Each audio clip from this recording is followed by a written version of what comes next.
In this video we'll go through a couple sheets that actually link together quite well.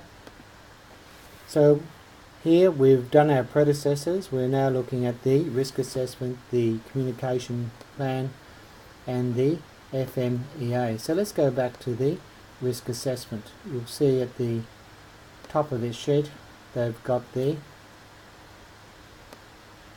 indicator, risk, initial risk assessment, strategy, what they're going to do, are they going to mitigate, transfer, etc. Any additional tasks that actually link to that, and then some risk assessment after the strategy. That's particularly useful because it then allows us to understand that we've actually been able to change the level of risk. If we could quantify this, we would have the probability of the risk multiplied by the financial impact of the risk, and if we could get that sort of figure accurately, we could actually then do a return on investment for our intervention. Often that's not quite doable, so we just do this at a qualitative level. So given this example in front of us here, we can actually see they've shown us a bit of logic. Scrolling down, we can see they've actually an explanation of what they've actually done, and we can see that there's one clear task coming off this. When we look at the side and go up the top again, we can look at what additional tasks have been entered. And looking at the communication plan, let's make this a little bit smaller so we can zoom in a bit.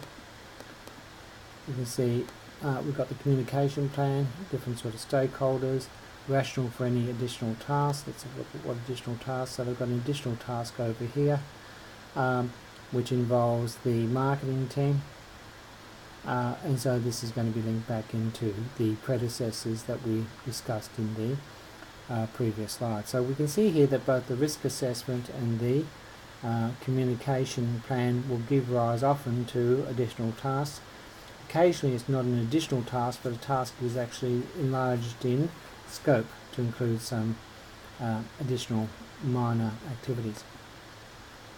Again, they've done a table where they've looked at severity, likelihood, inability to detect, and then they've been able to identify a range of potential risks, and the explanation on the side explains what they've done and their logic.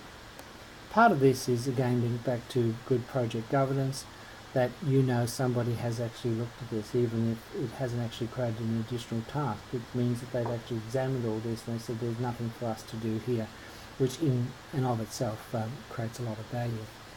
In the next slides we'll look at the resources and the allocation table, and then in the final of the videos we'll look at how we bring all this together.